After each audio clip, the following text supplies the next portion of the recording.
তো চন্দ্রিল, তোমার অভিজ্ঞতা কি বলে?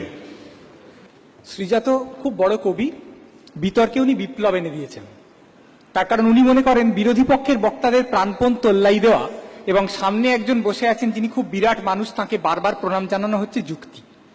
খুব চমৎকার, আমরা সবাই খুব চমৎকার লিখি। মুশকিল হচ্ছে আমরা লিখি বলেই, বাংলা ভাষায় লিখি বলেই আমরা জানি বাংলা ভাষার পিঠ দেওয়ালে ঠেকে গেছে। সৃজা তো এমন একটা যুক্তি বিন্যাস করছেন যেন যে বাংলা ভাষায় লেখে সে বাংলা ভাষায় লিখবেই না যদি ধরে নেয় যে তার দেওয়ালে পিঠ ঠেকে গেছে। কেন? আমি বাংলা ভাষা ছাড়া কিছুতে লিখতে পারি না, মুরদ নেই, তাই বাংলায় লিখি। ইংরেজিতে পারলে ইংরেজিতে লিখতাম, এসপারেন্টে পারলে এসপারেন্টে লিখলাম। সৃজা তো কি মনে করেন যে বাংলা ভাষায় লিখে একজনের নোবেল পাওয়ার সম্ভাবনা বাড়বে স্প্যানিশের চেয়ে? কখনোই না।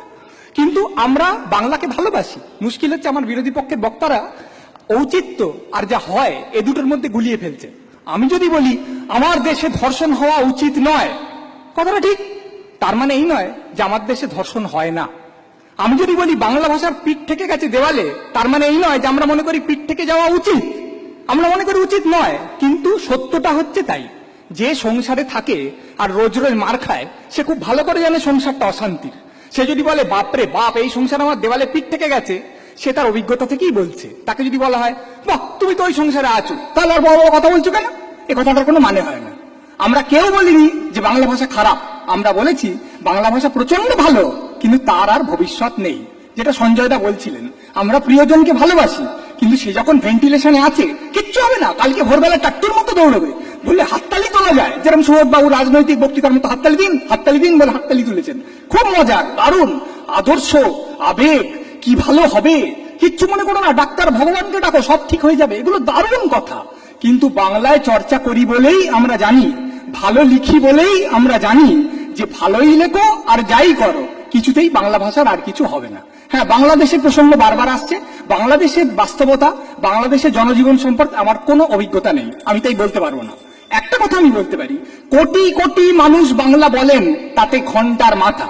একটা ভাষা পিঠ থেকে গেছে কিনা নির্ভর করে পিলপিল করে লোকটা বলছে কিনা তা দিয়ে নয়, সেই ভাষাটার মর্যাদা কতটা তাই দিয়ে। পৃথিবীতে গরিবের সংখ্যা সবচেয়ে বেশি, কিন্তু গরিবের চেয়ে বড় লোকের সম্মান চিরকাল বেশি। পৃথিবীতে বোকার সংখ্যা সবচেয়ে বেশি, বোকার চেয়ে বুদ্ধিমানের সম্মান সবচেয়ে বেশি। তাই মনে রাখতে হবে, কোটি কোটি মানুষ বাংলা বলে, কিচ্ছু এসে যায় না। আমার দেখতে হবে যে কোটি কোটি মানুষ বাংলা বলে তার উচ্চ কোটি কি বলে। কোটি দিয়ে হয় না, উচ্চ কোটি দিয়ে হয়। বাংলার মধ্যে যারা সমাজের সবচেয়ে উঁচুর দিকে, টাকার দিক থেকে, প্রতিপত্তির দিক থেকে, প্রভাবের দিক থেকে, তারা কি নিজেদের মধ্যে বাংলা ভাষায় কথা বলে, নাকি তারা ইংরেজি ভাষা বলে নিজেদের মহত্ব, নিজেদের কতটা তার বড় হয়েছে সেটা প্রমাণ করার চেষ্টা করে? মনে রাখবেন, ভাষা জনজীবনের ভাষা নয়। কোটি কোটি জেলে মালো কি বলে, এরম বলে গলা খাঁপালে অদ্বৈত মল্লবর্মন বড় হবে, তাই দিয়ে বাংলা ভাষা হবে না।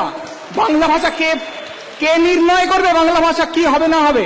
নির্ণয় করবে কলকাতায় বসে যে বাংলা ভাষা বলছে, ঢাকায় যে বাংলা ভাষা বলছে, এই ক্লাবে যে বিতর্কে বাংলা ভাষা বলছে, টিভির অ্যাঙ্কার যে ভাষায় কথা বলছে, টিভিতে গিয়ে তর্ক করার সময় যারা বিরাট বিরাট মানুষ, বুদ্ধিজীবী, বিদ্বজ্জন, তারা যেভাবে কথা বলছে, তাদের কথায় ভুল বাংলা, ভুল উচ্চারণ, ভুল প্রয়োগ, ভুরি ভুরি, এবং তাই দেখে লোকেরা শিখবে। কোটি কোটি মানুষ একদিন আসবে, একদিন ভোর আসবে। ক্লাস 5-এ ওরকম নাটক আমরা করেছি পাড়ায়, শেষকালে ফ্রিজ শর্ট হয়ে গিয়ে একদিন বাংলা ভাষা বড় হবে। ওই দিয়ে বড় হবে না দাদারা। যে মরে যাচ্ছে সে মরে যাবে, তার চিতাটা ভালো করে সাজান, স্মরণ সভায় মোবাইল দেখে চমৎকার কবিতা পড়ুন, ওই অবধি আপনাদের দৌড়। নমস্কার।